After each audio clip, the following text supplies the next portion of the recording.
Episode 3 begins in 1908. We see a carnival, and inside it we notice a kid named Francis, wandering around minding his own business. Before moving forward, let me give you a few Easter eggs. In the final episode, during the intro, there was a new segment, or more specifically, a newspaper clipping, reporting a tragedy inside the same carnival where 88 children died. And that exact tragedy happened in 1908, which we'll get to see in Season 3. Basically, you already got a sneak peek of Season 3, even before the story started. Season 1, which we're currently watching, is set in 1962. Then we'll go back to 1935 for Season 2, where we'll see the Bradley Gang Massacre, the same one whose car showed up at the end of the last episode. And of course, all of it was orchestrated by Pennywise. Season 3 will take us even further back to 1908. So every 27 years cycle was being hinted at from the beginning. Now in this haunted-looking setup, the ringmaster starts calling Francis inside, but the guy was acting super weird. And honestly, in Derry, that's not surprising. Pennywise's influence makes all adults behave strangely and lose empathy towards kids. Just like Pennywise himself, they have zero compassion for children. Kids are just fear snacks for him. You already know how it works. Every 27 years it awakens, hunts children, and then goes back into hibernation in the sewers. Anyway, when Francis tries to enter, he noticed far away a white clown sitting with red balloons, and it's believed that this clown is none other than the human form of Pennywise, Bob Gray, the same Bob Gray who brought the moving circus to Derry in 1908. This clown is also said to be the daughter of Bob Gray, who later appears in It Chapter 2 as Mrs. Kirsch. Even the bell tied to her hair is a callback to the first encounter between Georgie and Pennywise in It Chapter 1. When Pennywise introduces himself, that same bell can be heard ringing. And basically, this name Bob Gray is a hint towards a terrifying cosmic entity, the Eater of Worlds, which is Pennywise himself. And let's be real, only in Derry can a random creepy clown sitting alone with balloons be considered normal carnival behavior. The moment Francis stepped inside, he came across a man playing a piano. And if you looked closely, that man was none other than the director of the IT movies, because of course directors can't resist giving themselves a cameo. Spielberg walked so this guy could run. A little further ahead, Francis saw two girls whose stomachs were fused together with the connected tissue visible from the outside. It was a clear nod to the twin sisters from The Shining. Naturally, Francis started feeling weirded out, because who wouldn't unless your hobby is collecting trauma? So he wandered toward a dark corner. From there he noticed two yellow lights glowing like a pair of eyes. And he had already seen such eyes everywhere in the last episode, Pennywise's unmistakable stare.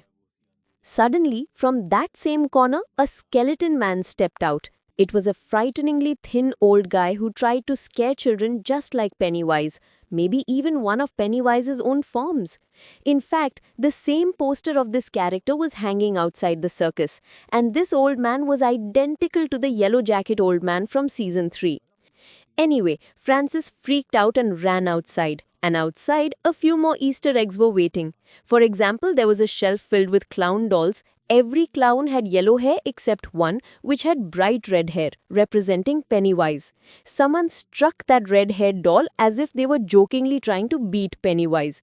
Yeah, humans can smack Pennywise in toy form all they want. In reality, Pennywise would turn them into a snack faster than a kid inhaling Halloween candy. Right below this clown shelf were turtles, Easter eggs that appear throughout the entire series. These turtles represented none other than Maturin, the cosmic entity and natural enemy of It. Meanwhile, the song playing on the piano inside was actually the theme from the It movie, the same one that played when Pennywise claimed Georgie as his first victim. Somehow, Francis managed to survive all this horror and make his way outside. There he found his father, who proudly told him he had won a slingshot for Francis in a game. The kid was thrilled. The slingshot came with yet another Easter egg. We see 3 slingshots hanging together with the number 3 above them and one more with the number 5. This hinted that Welcome to Derry would also have 3 seasons, and when combined with the 2 It movies, the total becomes 5. Because nothing says shared universe like math class disguised as horror. Another Easter egg, the slingshot was the biggest weapon in the 1998 miniseries, where Beverly hit Pennywise with melted silver. And here, Pennywise wasn't hurt by silver, but by the kid's faith. Pennywise feeds on fear, but wherever courage and love exist, he becomes powerless. Anyway, Francis and his father leave the carnival and keep moving forward. Their car overheats and stops right there on the road. Francis's father tells him to fetch water.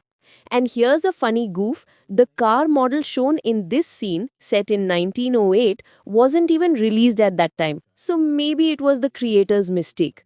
They probably thought no one would notice, but please, this is the internet. We notice everything. That's literally our hobby.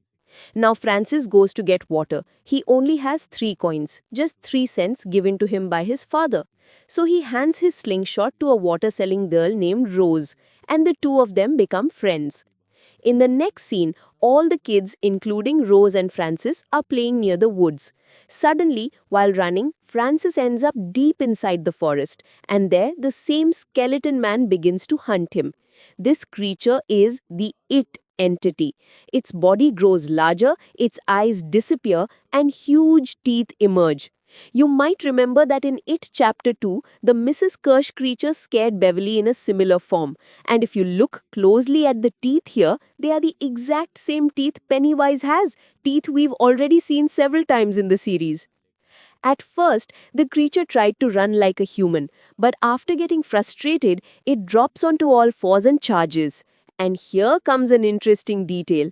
At the beginning, Pennywise tried taking the form of a witch, something shown in It Chapter 2 during the ritual of Chud. Flashbacks, but people got freaked out and ran from him, so it started taking human form instead. The problem was that its behavior became so weird, its expression so unnatural, that anyone could immediately tell something was off. Finally, it took the form of Pennywise the dancing clown because people don't find clowns as unsettling. Well, except for 90% of the population. But apparently in Derry, clowns count as normal carnival behavior. Anyway, it almost caught Francis, but before it could grab him, Rose arrived and shot the skeleton man, It, with the slingshot. The hit actually injured the creature, and the last remaining eye it had left was destroyed. Imagine being an ancient cosmic shape-shifting demon and getting wrecked by a little girl with a slingshot. Couldn't be me. Now here's something worth noticing. The skeleton man's blood was floating upward. That's exactly what happens with Pennywise. His blood always floats up. The same thing was shown in IT Chapter 1 and IT Chapter 2. It said that wherever Pennywise is, everything floats, and this is proof that the dimension he comes from has different gravity.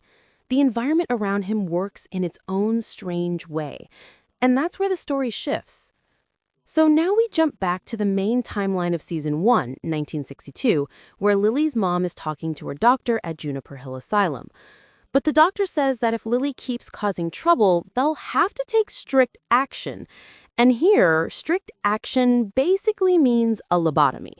That's the reason this hospital's name and location were changed in the IT movies, because lobotomy isn't legal anymore. Meanwhile, Lily is supposed to go back home now. She's in her room talking to the head nurse. The head nurse returns Lily's turtle bracelet and tells her that whatever Lily has seen, she can share it. She will believe her. Behind the nurse, we can also see the sign of the Holy Cross. And this nurse feels different, meaning that some people still have faith inside them. She's the first adult, fully grown adult who actually believes a child. Honestly, a rare species in horror stories. Someone protect this woman at all costs. Now, the head nurse's name hasn't been revealed yet, so she may become important later in the series, possibly a key element. On the other side, Chief Clint Boyer is talking to Roni's father, Hank. Clint is trying his hardest to force him to confess that whatever happened inside the theater, everything that happened to the kids, was done by Hank, and that Hank hid the bodies. The police found his cigarette pack nearby, and Clint is using that as proof. Now Hank is also having the exact same conversation with his mom, and this is why moms are always right, because Hank really was around the area. But the thing is, he didn't kill the kids. His cigarette pack and the fact that he's a black man was more than enough to frame him. Yep, classic Derry logic. We found a cigarette. Must be murder. And by the way, that cigarette packet, it's an actual real-world cigarette brand. Inside the school, meanwhile, everyone was busy bullying Ronnie. They kept talking trash about her and her father, saying all kinds of horrible things. It was really getting to her. Patty and her group had even written something nasty on her locker in red lipstick. Ronnie tried to wipe it off, but the red stains instantly reminded her of the horrific incident in the theater. In fact, the way Ronnie entered here looked exactly like how Lily entered in the very first episode. Whatever happened to Lily's father, people blamed her for it. And here, too, they had stuffed a pickle inside her locker just to mock her. Honestly, who even bullies someone with a pickle? That's not even cruelty. That's low-budget villain energy. By this time, Lily had also reached school. She met Ronnie in the restroom while Ronnie was washing her hands. That red smear symbolized the same thing we saw in IT Chapter 1 during Beverly's blood splatter scene. Then Lily told Ronnie that even if she spoke the truth, no one would believe her. They needed to show the truth.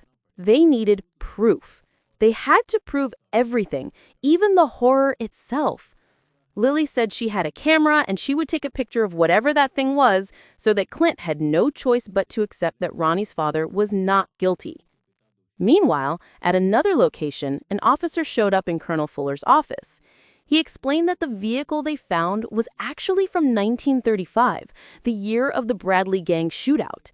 People had seen it back then in one of its forms. According to the intro in the book, Pennywise had been inside that building firing bullets while standing completely upside down, yet appearing straight because gravity works differently for him. Imagine being so extra that even gravity refuses to deal with you. We even see the same building in the background of this episode. Next, flashbacks show Rose leading Francis out of the woods. She tells him that it cannot leave the forest, and when Francis asks why, she starts explaining, but we can't hear it. Which basically means that something big happened between 1908 and 1935 that pushed it into taking the Pennywise form and eventually entering the town. The massacre photo suggests that Pennywise may have been the one to start shooting, causing the chaos in the first place. And judging by how these people are investigating Pennywise like he's some Cold War secret weapon, it's almost guaranteed this might be the reason Pennywise got loose. The tribe must have bound him with some kind of spell, but somehow it broke. Probably because someone tried one of those DIY ritual hacks they saw on TV. On top of that, the place where it is currently trapped is the same area where the Losers Club had their hidden treehouse or bunker house. It was most likely built during excavation. Later, they converted it into a secret base.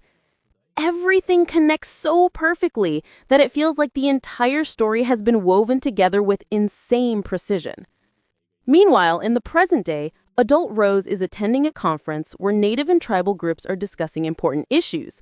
They're talking about how the military is digging somewhere, but whatever is buried there must not be allowed to come out. They want to write a letter to the general to keep everything under control. And here's the twist. The woman who worked at the second-hand rose shop, that wasn't some random lady. That was Rose. Rose even stops a boy from her community from getting involved in all of this. The boy calls her auntie and says they might need him. That practically confirms that they were talking about the ritual of Chewed, or maybe preparing for some future event. You might remember that when Major Lemura Hanlon's wife Charlotte came into the shop, Rose definitely sensed something, either about her or about her son. She sensed future events. This confirms that the Rose we see now is the same Rose we saw with Francis back in 1908. And the boy calling her auntie? I'm willing to bet he's the same tribal man from IT Chapter 2, the one who showed Mike the ritual of Chewed and the visions. And the lore already tells us that Mike Hanlon is a descendant of Leroy Hanlon. Rose belongs to a well-known Native tribe. She's Native American. In the movie, the Shakipowa tribe is mentioned, the tribe that tried to trap it. They weakened it, but couldn't completely imprison it. They used a ritual, the same ritual the Losers Club later tried to use as well. Meanwhile, General Shaw tells Colonel Fuller that they now need to conduct an aerial search. They can't afford delays. In the very next scene, the general orders Helen and Russo to take Dick Halloran up in a helicopter. Colonel Fuller then hands Dick a package given to him by General Shaw. Inside is a slingshot, the same slingshot Rose once used. Dick uses his shine to track it, activating his psychic ability to guide Helen and tells him they need to head east. Suddenly, Dick enters a trance and walks right to the main helicopter door. If you've seen The Shining, you know that Abra and Danny use their shine to sense supernatural entities just like this. Where normal people cannot go, these shining individuals can enter. Honestly, if I suddenly walked to the helicopter door mid-flight like that, I'd want someone to smack me back to reality. Dick out here acting like Wi-Fi connected to the ghost dimension. Anyway, in his visions, Dick suddenly finds himself trapped inside the gutters, the sewers where Pennywise used to keep the bodies of his victims. This is the same place where the climaxes of IT Chapter 1 and IT Chapter 2 happened. Now a circus door appears in front of Dick, with Pennywise the dancing clown written on it. This is the exact same circus Beverly opened before Pennywise did that iconic but deeply disturbing dance for her. The gate opens and inside Pennywise's glowing eyes appear. Pennywise asks Dick who he is and how he managed to enter his domain so easily. Pennywise is clearly annoyed. Actually, extremely offended is more accurate. Bro was acting like someone walked into his house without knocking. Calm down, balloon demon. Dick gets terrified. This entity the general and all those military guys thought they could use like a Cold War weapon, yeah, it's way beyond anything humans can control. This is a cosmic being. Pennywise then tries to hunt Dick inside the vision and shows him some glimpses of a war. In those flashes, Dick sees a woman too. Pennywise even shows Dick visions of the Overlook Hotel ballroom party, revealing Dick's future, and basically saying, "You don't belong here, leave or die." These were the exact same scenes from The Shining. True fans instantly recognize them. Suddenly, Dick snaps out of it and sees all of Pennywise's victims floating in the air. Pennywise keeps them suspended like trophies and consumes them whenever he feels like it. Belongings of the victims fall to the ground, including a baby's cradle. That same cradle was seen in the IT movie's paintings and in episodes of the series, meaning Pennywise spares no one, whether it's a child or an adult. Then a woman hits Dick, and it turns out she's his own grandmother who also had shining abilities. So it's possible Pennywise killed her too when she entered his domain, since it is an ancient entity that crashed into Derry ages ago. That might be the case, or maybe she came to warn her grandson to back off, because this is not the kind of thing you pick a fight with unless you're trying to speedrun death. Anyway, suddenly Dick panics and starts trying to open the sewer's main gate, but in reality, he's actually opening the helicopter's main door. Only his consciousness or soul had been in Pennywise's domain. Helen quickly stops him and brings him back to the base. Meanwhile, at the base hospital, General Shaw arrives to meet Dick Halloran. Dick tells him straight up that it should never have known he was there, and now that Pennywise has seen them, nothing about this situation is good. A lot of terrible things can happen now, and none of it will be safe. What the general is imagining simply isn't possible.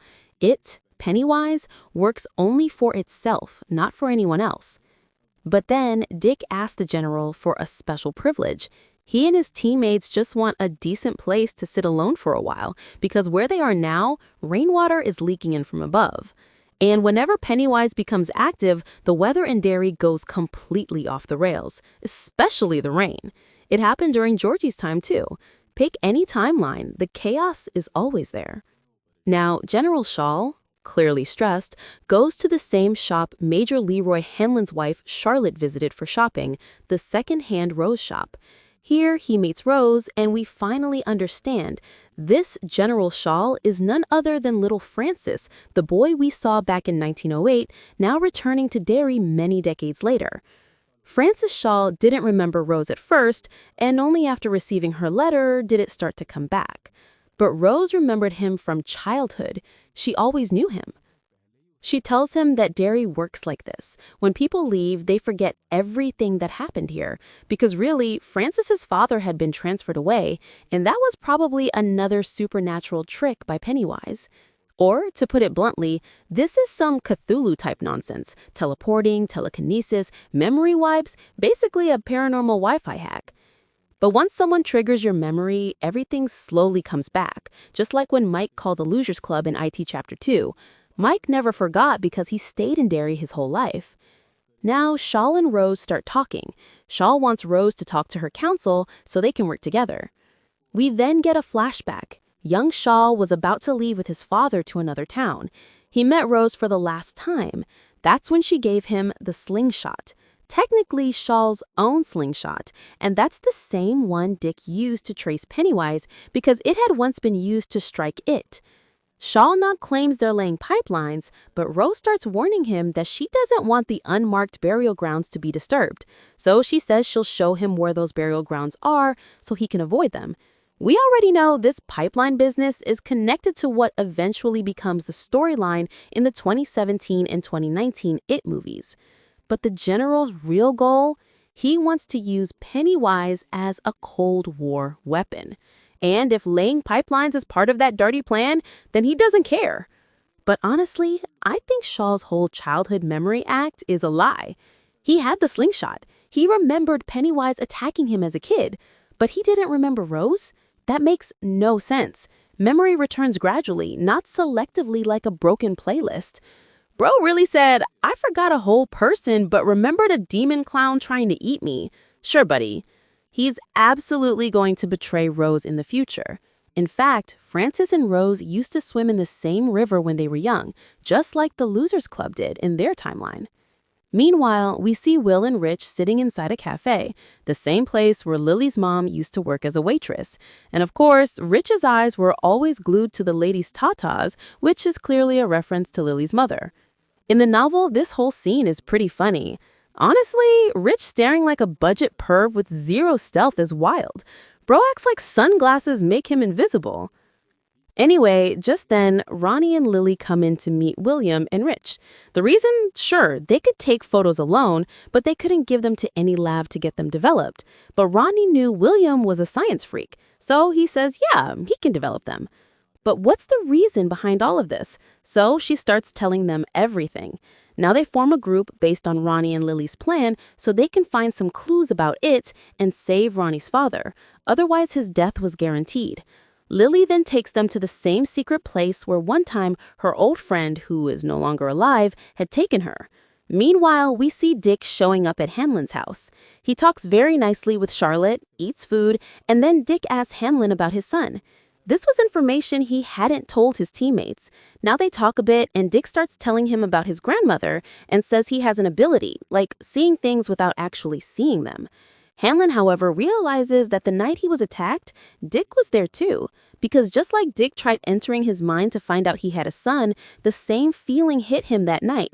And here, Dick finally accepts that the masked man standing far away was actually him, and he was observing Hanlon.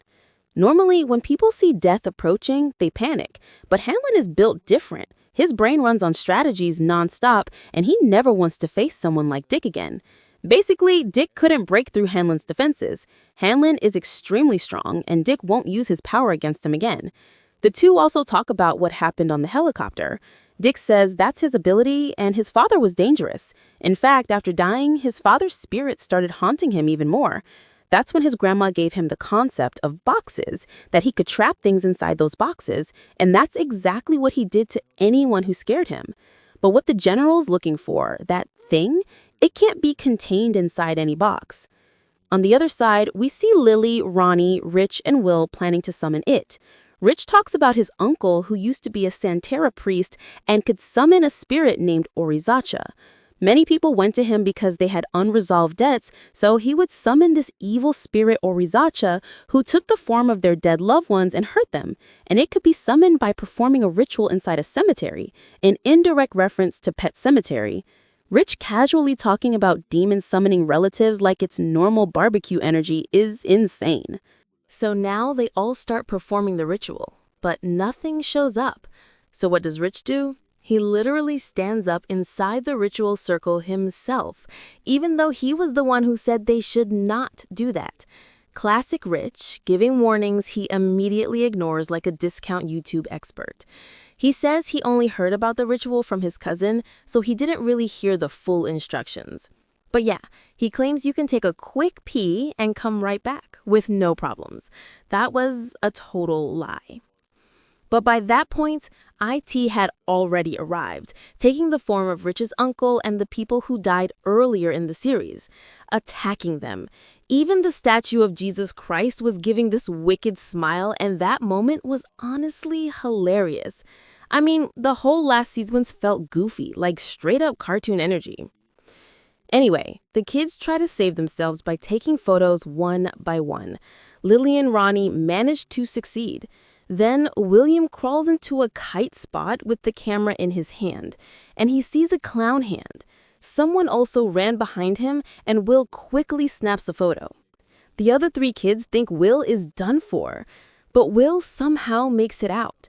When he clicked that picture, IT was definitely there, and after taking the photo, he probably got scared, or maybe he felt like something tried to stop him. His limit had been reached. Afterward, all the kids hug each other just like the Losers Club used to. Then the four kids leave the cemetery and sneak into school at night to develop the photos they took. Sure enough, they find pictures of the ghosts of the murdered children, Susie included. And yeah, outside the school, the notice board clearly said kids shouldn't go out in the evening. But these four, they decided to be brave today and also managed to survive IT. Honestly, these kids break rules like they're speed-running bad decisions. The photo developing room glows red, Pennywise's balloons are red, and everything referencing him stays red. Classic thematic consistency. Finally, they develop the last photo that William took, and inside it they see a weird figure. Will looks at it and says it looks like a clown. We already know exactly who it is, even if the kids don't. We've seen this face enough times already. It's Pennywise the dancing clown, ready once again to unleash something terrible on Derry. And boom, with that, Welcome to Derry Episode 3 comes to an end.